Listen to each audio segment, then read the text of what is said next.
Hello, friends. This is Ted, one of the hosts for Jesus Goggles podcast. We recently ended season 1 and are currently preparing for the next season. But before we get started with our next season, we thought it would be great to talk about college admissions process with a Christian perspective. By end of April, high school seniors need to make their final decisions on where to attend college, and many underclassmen will be listening to their upperclassmen about college admissions process. It's definitely an exciting time, but a great time to think more about how to really think about this entire journey. Continuing on from last episode, I will be sharing experiences, stories, perspectives of me and my friends, and mistakes we made about college admissions. Today, I will be talking about college applications that stand out and how to make one yourself. To begin with, let me go over what you need to have on your application. It's actually rather simple. You need to write down your background information, standardized testing scores, extracurricular work, coursework, grades, essays, and letters of recommendation. The list I just gave you is needed for both public and private universities, so please make sure you have everything before you're actually filling the application out. If you didn't take the exams you needed or didn't take the course you needed, you may not be able to apply to certain schools. In other words, some schools have school-specific requirements. That is why you need to know what you need to prepare before you apply to a certain school. Furthermore, some majors may even require portfolio and/or resume. This is especially applicable to those students wanting to major in art, design, music, so basically in the arts domain. Students who know this and start preparing when they start high school versus students who later figure this out and start preparing later on, who will most likely have a better application? I think you know the answer already. The gap can be pretty big depending on when you start. If you come to a stage where you have everything I mentioned well prepared, then you should be applying to colleges in the fall of your 12th grade year. Generally speaking, college application deadline spans from December to January.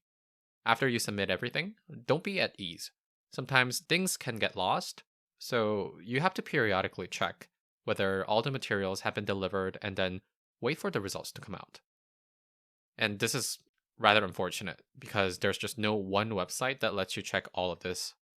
The websites for public schools and private schools for college application submission may be different, so you need to look up which website is used for specific schools. For example, the Common Application is used for most private schools. On the other hand, state schools like the University of California use a system like the UC application system, which lets you apply to all the UCs with just one application. So before applying, please make sure to check for what you need in order to apply to the specific school of your interest.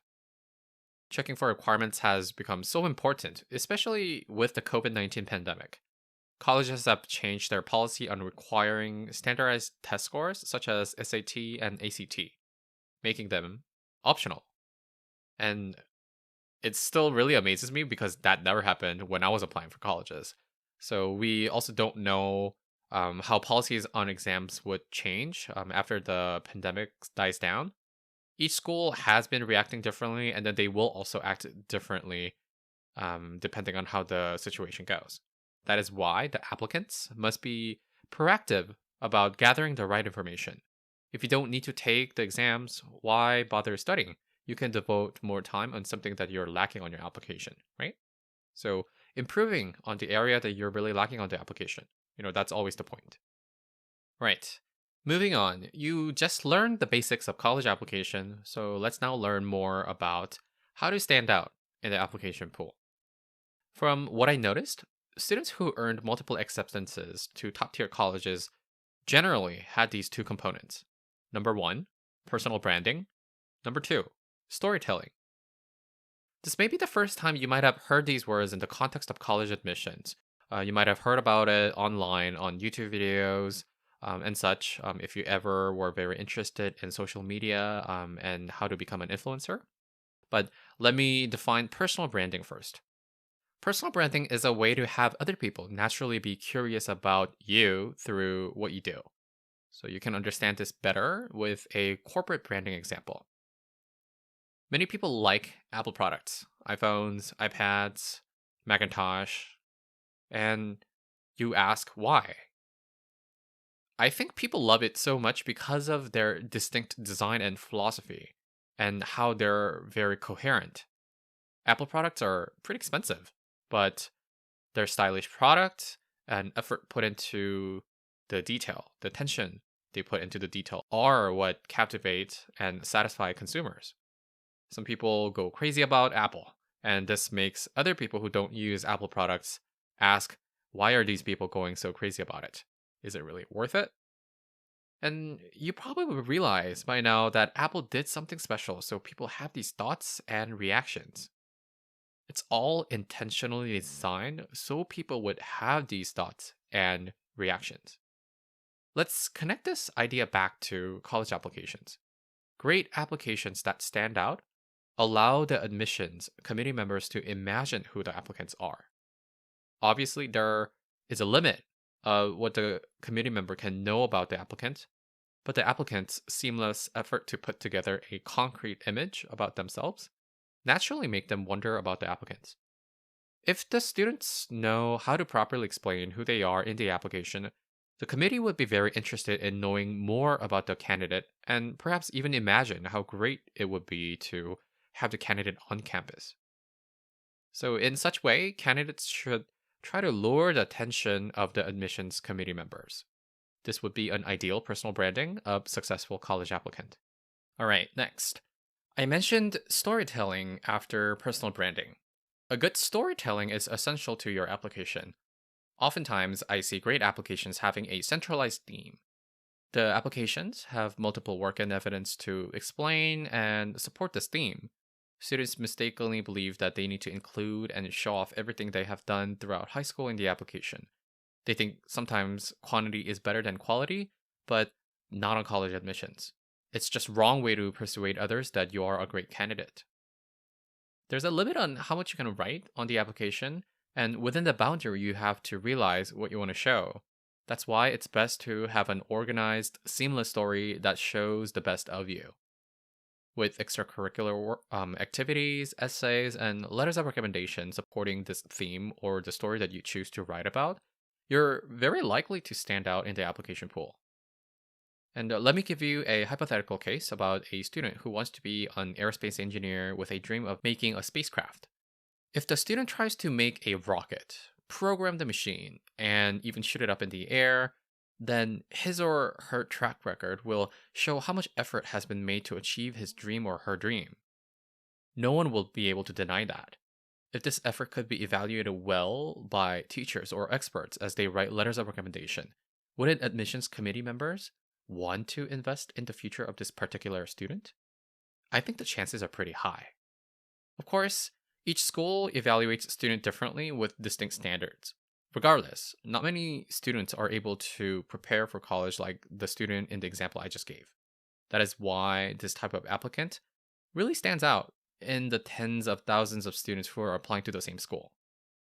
There's a really good chance that this type of student will go through a successful application cycle.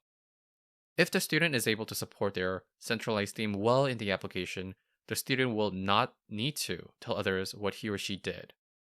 The records already show everything. But I do want to remind you that I don't want you to think that your school life should be all about this building one theme. It's only a part of who you are as a student, but the theme can show what has been important to you in your school life. If you want to show everything that you have done, you probably would need more than one application to fill up the space. That is why it's wise to curate what you want to show on the application.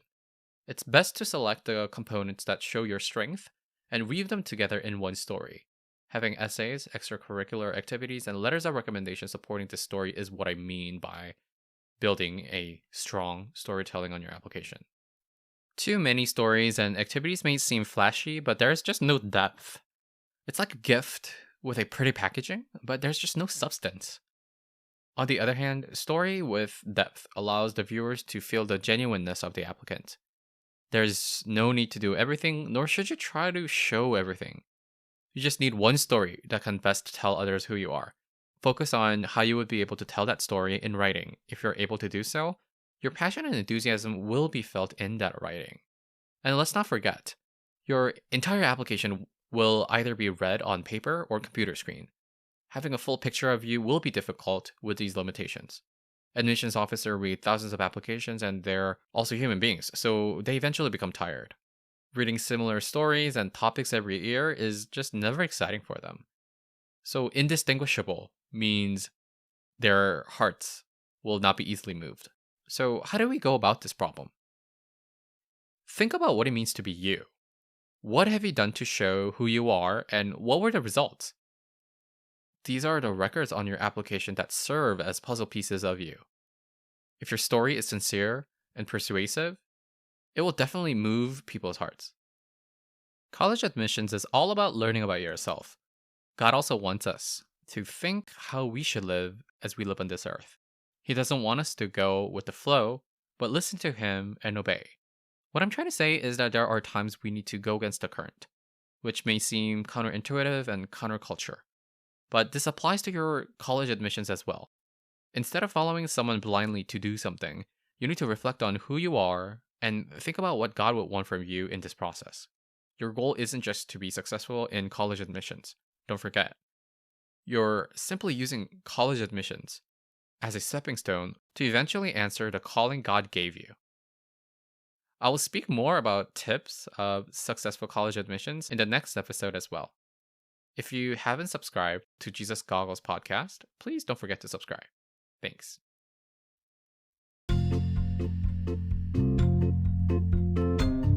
Thank you for listening so far. I will be bringing more tips on college admissions next week, so stay tuned and please don't forget to subscribe. Thanks.